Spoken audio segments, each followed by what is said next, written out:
What a wonderful day we've had. Only just around a kilometre away from here, we found this beautiful secluded cove, and I thought I'd better end this perfect day with a feast. So we're having steak night tonight. I think just about every week I have a steak night. It is the perfect way to end a long day with a perfectly cooked steak and some delicious grilled veggies. Especially if you're camping or roughing it like we are, you should not be eating tinned and packaged food. If you have the Weber Traveller, you should be eating like kings and queens wherever the adventure takes you. So steak night it is. Now, I do have a couple tips to share with you on traveling with meat to keep your meat fresh, tasty, and of course, safe to consume. It may take a little forward thinking and planning, but I do recommend pre-ordering your meat from the butcher and asking them to cryovac it. It keeps your meat watertight so you don't have meat juices running through your cooler, and I always recommend keeping your meat under 5 degrees. You want it to be kept nice and safe. I think we need to get on to prepping this steak now, so I'm going to get straight in, have a look at this beautiful rump steak. You'll notice my steak is nice and thick. Have it always about 2.5 centimetres or thicker. This will allow you to put it on that hot cooking grill to get that beautiful sear and caramelisation while the inside stays nice, tender and juicy. I know this is a huge steak, but a share steak is pretty cool when you're sharing it with your best mates. So all I need to do now is go on with a little olive oil, have it in a squeeze bottle, makes it so easy. Just squeeze that on. I love using true olive oil. It helps to fill all those little cracks and crevices so you get that perfect contact with the hot cooking grill.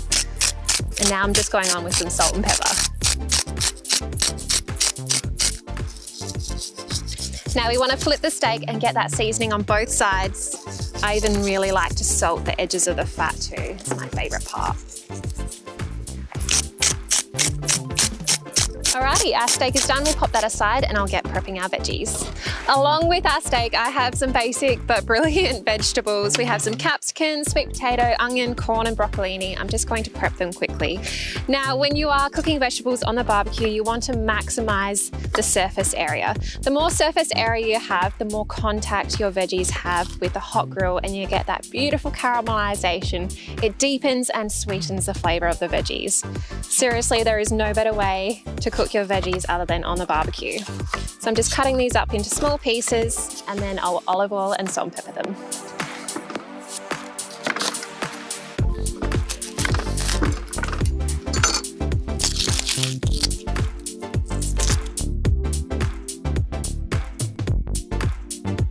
I seriously love corn on the barbecue. It is so delicious. And then we've got our beautiful broccolini too.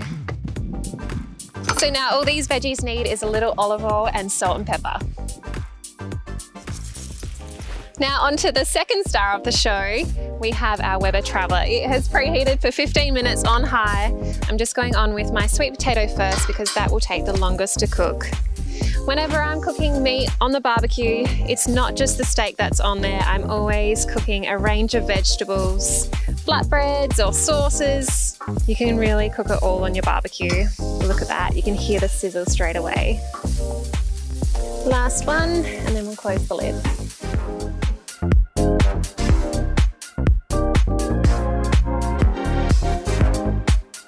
These sweet potatoes have been on for about 5 minutes. Let's have a look.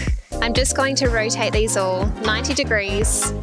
We'll keep them on that same side. They'll take about 10 minutes per side, but I'm just flipping them so we get maximum caramelization. Now we can go on with our corn. Look at that. Yum. Our corn is going to cook for about 12 minutes. We'll give it 4 rotations at 3 minutes a side.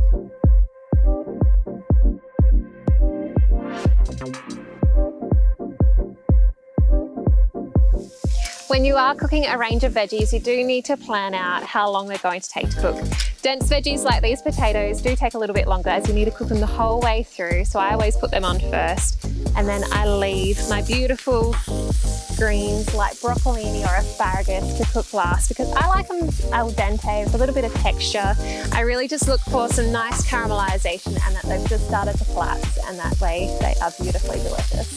So just give them another minute or two and they'll be ready to come off.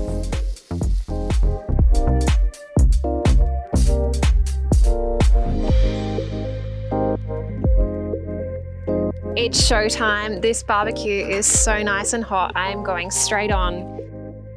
It's important to have it hot so you get that nice sear. Oh yeah. Now I'm just patting down on the steak so we get that wonderful contact.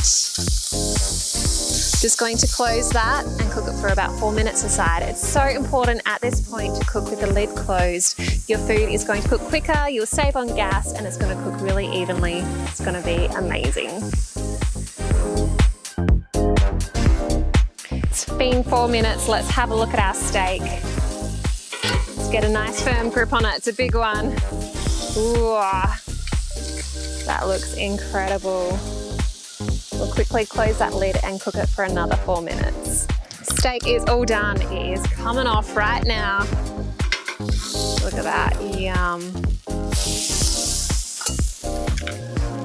Our steak's done, it's resting, getting all those meat juices to relax and distribute throughout the meat. So I am just finishing off this little number, our salad here with the dressing, and then I have some beautiful crumbled feta.